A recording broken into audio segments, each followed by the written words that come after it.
She has uploaded a new video on YouTube. She has uploaded a great video on YouTube on present perfect tense. Oh, they haven't uploaded any videos on YouTube. Oh, you guessed it. Right. We will be discussing about present perfect tense. But before starting, I'll request you to subscribe to my YouTube channel, The Creative Learning. Its handle is @the_creative_learning. Welcome to our English grammar learning series. Let's start with the present perfect tense. Right. देखिए सबसे पहले आपको ये पता होना चाहिए कि हम प्रेजेंट परफेक्ट टेंस का यूज कहाँ पे करते हैं। देखिए प्रेजेंट परफेक्ट टेंस जो होता है उसको हम यूज करते हैं डिस्क्राइब करने के लिए वो एक्शंस जो रिसेंटली कंप्लीट हुए होते हैं। जैसे कि मैं कहूं कि I have eaten an apple, या फिर I have written a letter. That mean मैं एप्पल खा चुकी हूं, मैं लेटर लिख चुकी हूं। That means present perfect continuous tense is used to describe recently completed action. ठीक है, तो अब सबसे पहले हम इसका क्या सीखेंगे, स्ट्रक्चर। इसका स्ट्रक्चर क्या होता है, सबसे पहले आता है इसके अंदर सब्जेक्ट। उसके बाद क्योंकि ये प्रेजेंट है तो हम ऑक्सिलरी वर्ब कौन सा यूज करेंगे, हैज या हैव। परफेक्ट है तो हम वर्ब की थर्ड फॉर्म यूज करेंगे। मैं आपसे रिक्वेस्ट करूंगी कि जो हमारी रिसेंटली अपलोडेड वीडियो है जिसके अंदर हमने वर्ब की फॉर्म्स डिस्कस की हैं उसको आप ध्यान से देखिए। Verbs form in English grammar V1, V2, V3, V4, V5 with example. ठीक है, मैं उसका लिंक इस वीडियो में ऐड कर दूंगी। तो third form of verb use होगी, याद रखिएगा परफेक्ट के अंदर V3 यूज होगी। अगर आप ध्यान से देखें कि अगर बेस फॉर्म है ईट तो मैंने थर्ड फॉर्म कौन सी यूज की है, ईटन। उसी तरह से अगर बेस फॉर्म ऑफ वर्ब है आपके पास राइट तो आप V3 third form of verb क्या यूज करेंगे, रिटन। तो सब्जेक्ट प्लस हैज और have plus past participle plus object या फिर remaining part of the sentence. अब मोस्ट ऑफ द स्टूडेंट्स को क्या प्रॉब्लम आती है कि कहां पे हैज यूज करें, कहां पे हैव यूज करें। तो पहले ये डाउट भी क्लियर कर देते हैं। सबसे पहली बात, हम आई के साथ क्या यूज करेंगे, हैव। वी के साथ हैव, यू के साथ हैव, दे के साथ हैव, या फिर कोई प्लूरल सब्जेक्ट है जैसे Saransh and Saumya have, Devansh and Ojas have. Right, उसके बाद अब हैज कहां पे यूज करें, he has, she has, it has, या कोई सिंगुलर सब्जेक्ट है जैसे कि कनिका हैज। राइट, तो थर्ड पर्सन सिंगुलर सब्जेक्ट के साथ हम हैज यूज करेंगे। तो हमारा हैज हैव वाला डाउट भी क्लियर हो गया।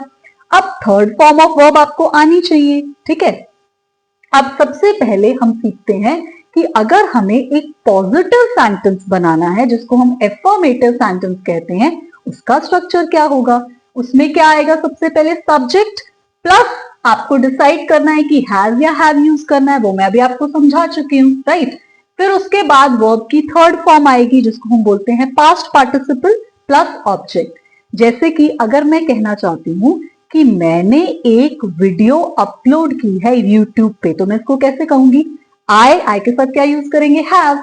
आई हैव, अपलोड नहीं कहेंगे, क्या कहेंगे, अपलोडेड। पास्ट पार्टिसिपल यूज करेंगे, ज्यादातर पास्ट पार्टिसिपल ईडी लगा के फॉर्म होते हैं। तो मैं क्या कहूंगी, I have uploaded a new video on YouTube on present perfect tense। ठीक है, तो सब्जेक्ट आ गया आपके पास। अगर हमारे पास फेमिनिन जेंडर है, थर्ड पर्सन सिंगुलर सब्जेक्ट है, तो हम पहले सब्जेक्ट क्या यूज करेंगे, शी। शी के साथ आप क्या यूज करते हैं, हैव। और थर्ड फॉर्म यूज की मैंने, अपलोड नहीं कहा, क्या कहा, अपलोडेड। और उसके बाद remaining part of the sentence आएगा a new video on YouTube. ये तो हुआ पॉजिटिव सेंटेंस का स्ट्रक्चर। लेकिन सेंटेंस नेगेटिव भी हो सकता है। नेगेटिव है तो उसमें क्या आएगा, नॉट। तो पहले इसका स्ट्रक्चर समझते हैं। ज्यादातर स्टूडेंट्स को दिक्कत आती है कि ये डिसाइड करना कि नॉट कहां पे लगाएं। तो सबसे पहले आपके पास क्या होगा, सब्जेक्ट, फिर क्या आएगा आपके पास, ऑक्सिलरी वर्ब आएगा। आप डिसाइड करेंगे कि हैज आएगा या हैव आएगा। उस उसके बाद आप यहां पे स्ट्रक्चर में क्या लगाएंगे, नॉट। फिर थर्ड फॉर्म ऑफ वर्ब आएगी पास्ट पार्टिसिपल, जिसको आप V3 भी कहते हैं। फिर ऑब्जेक्ट, जैसे अगर मैं कहना चाहती हूं कि कोई प्लूरल सब्जेक्ट है, जैसे अगर हम कोई सेंटेंस फ्रेम करना चाहते हैं दे से, ठीक है, उन्होंने कोई भी वीडियो अपलोड नहीं की इस वीक, तो सबसे पहली बात तो दे आएगा, ठीक है।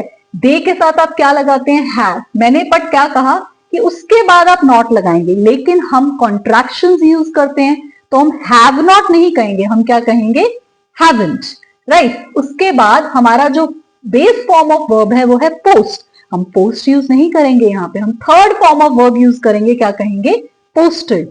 दे haven't posted any videos this week on YouTube. ऐसे हमारा नेगेटिव सेंटेंस बन जाएगा। लेकिन हो सकता है हमें किसी से कोई क्वेश्चन पूछना हो, तो क्या करेंगे, क्वेश्चन पूछने का सबसे इजी वे क्या होता है कि ये जो आपका ऑक्सिलरी वर्ब है हैज, हैव और सब्जेक्ट, इनको आपस में इंटरचेंज कर दीजिए, राइट। इस तरह से हैज, हैव पहले आ जाएगा, फिर हमारा सब्जेक्ट आएगा, बाकी स्ट्रक्चर सेम रहेगा। तो सबसे पहली बात has, have plus subject, third form of the verb V3 plus object, and this sentence will and with the question mark. अगर मैं पूछना चाहती हूं कि क्या उन्होंने कोई अपनी लेटेस्ट वीडियो अपलोड की है यूट्यूब पे, तो आप कैसे पूछेंगे, हैव, क्योंकि यू है सब्जेक्ट तो उसके साथ क्या लगाएंगे आप, हैव। हैव यू, वॉच नहीं कहेंगे, क्या कहेंगे, watched. Have you watched the latest video on YouTube, and it will and with the question mark, right. अब हमें एफर्मेटिव भी पता चल गया, नेगेटिव भी पता चल गया और इंटेरोगेटिव भी। लेकिन कई बार स्ट्रक्चर से आप नहीं बता सकते कि ये सेंटेंस प्रेजेंट परफेक्ट में है कि नहीं है, तो चलिए इसका यूजेज सीखते हैं। मैं आपको एक इजी वे बताती हूँ, ठीक है। देखिए, प्रेजेंट परफेक्ट टेंस यूज किया जाता है डिस्क्राइब करने के लिए रिसेंटली कंप्लीटेड, फिनिश्ड, डन या जस्ट नाउ एक्शंस के लिए। जैसे अगर मैं आपको कहूं she has just left for Delhi, मतलब वो अभी अभी दिल्ली के लिए निकली है। या फिर मैं कहूं she has just received a book, उसको अभी अभी एक बुक रिसीव हुई है। तो ये सब इसके यूजेज हैं। हम बात कर रहे हैं ऐसे एक्शंस के बारे में जिसके बारे में हमें ये नहीं पता कि उसका एक स्पेसिफिक पॉइंट ऑफ टाइम क्या है, उसको कहा जाता है अनस्पेसिफाइड टाइम, ठीक है। और पास्ट में अब कुछ ऐसे कीवर्ड्स हैं जो आपको एकदम बता देंगे कि ये सेंटेंस किसमें है, प्रेजेंट परफेक्ट टेंस में, जैसे कि ever, never, before, already, yet. जैसे अगर आप कहना चाहते हैं कि मैंने वो मूवी पहले देखी है, या फिर आप कहना चाहते हैं कि मैं कभी भी अब्रॉड ट्रेवल नहीं किया है, तो कैसे कहेंगे, I have watched the movie before, या फिर कैसे कहेंगे, she has never traveled abroad। तो ये इसका पहला यूजेज है। उसके बाद आता है, कई बार कुछ एक्शंस क्या होते हैं, रिपीटेड होते हैं, मल्टीपल नंबर ऑफ टाइम्स हो रहे होते हैं, बहुत बार हो रहे होते हैं, सेवरल टाइम्स हो रहे होते हैं। तो उन केसेस के अंदर भी हम प्रेजेंट परफेक्ट टेंस का यूज करते हैं। जैसे मैं कहूं कि मैं कनाडा 3 बार जा चुकी हूं, तो मैं कैसे कहूंगी, I have visited Canada 3 times. 3 times, right, देखा, number of times, repeated action है। उसके बाद जैसे मैं कहूं कि उसने मुझे आज 5 बार कॉल किया, तो कैसे कहेंगे, शी हैज कॉल्ड हिम या मी, कोई भी हो सकता है, 5 टाइम्स टुडे। तो ये आपने इसके 2 यूजेज सीखे। Let's proceed to the third usages. अब क्या होता है कि कुछ रीसेंट पास्ट एक्शंस होते हैं जिनका प्रेजेंट में कोई ना कोई रेलेवेंस होता है।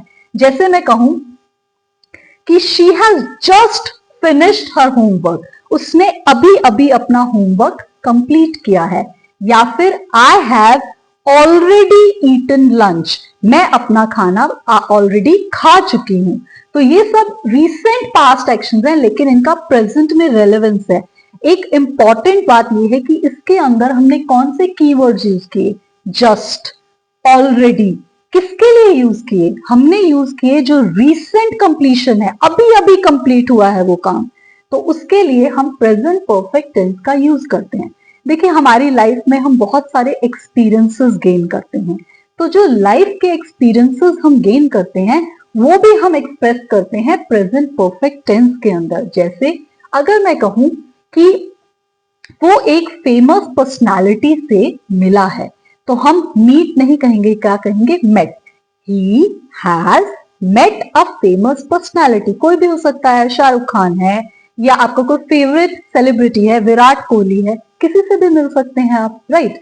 तो ये आप एक्सपीरियंस गेन करते हैं। उसके अलावा जैसे मैं कहूं I have been to Canada, तो जब आप कनाडा जाएंगे तो वहां के भी तो आप एक्सपीरियंसेस अपने लाइफ के लिए लेके आएंगे। तो लाइफ एक्सपीरियंसेस के लिए भी हम प्रेजेंट परफेक्ट टेंस का यूज करते हैं। अब डिस्कस करते हैं इसका फिफ्थ यूजेज।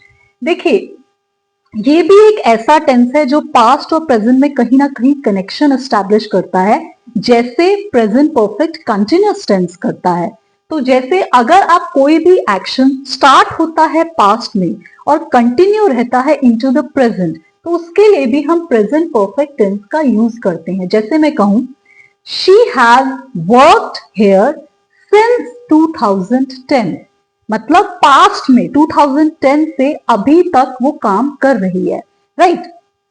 और वैसे ज्यादातर हम इसके अंदर फोकस नहीं करते हैं ड्यूरेशन के ऊपर, लेकिन यहाँ पे हम फोकस कर रहे हैं किस पे? एक स्पेसिफिक पॉइंट ऑफ टाइम पे, जो है 2010, राइट? उसी तरह से अगर मैं कहूं I have lived in the city for 5 years, right? तो यहाँ पे भी हमने किस पे फोकस किया है? फॉर 5 years, एक ड्यूरेशन की बात कर रहे हैं। तो फॉर और सिंस का यूज इस टेंस में भी किया जाता है।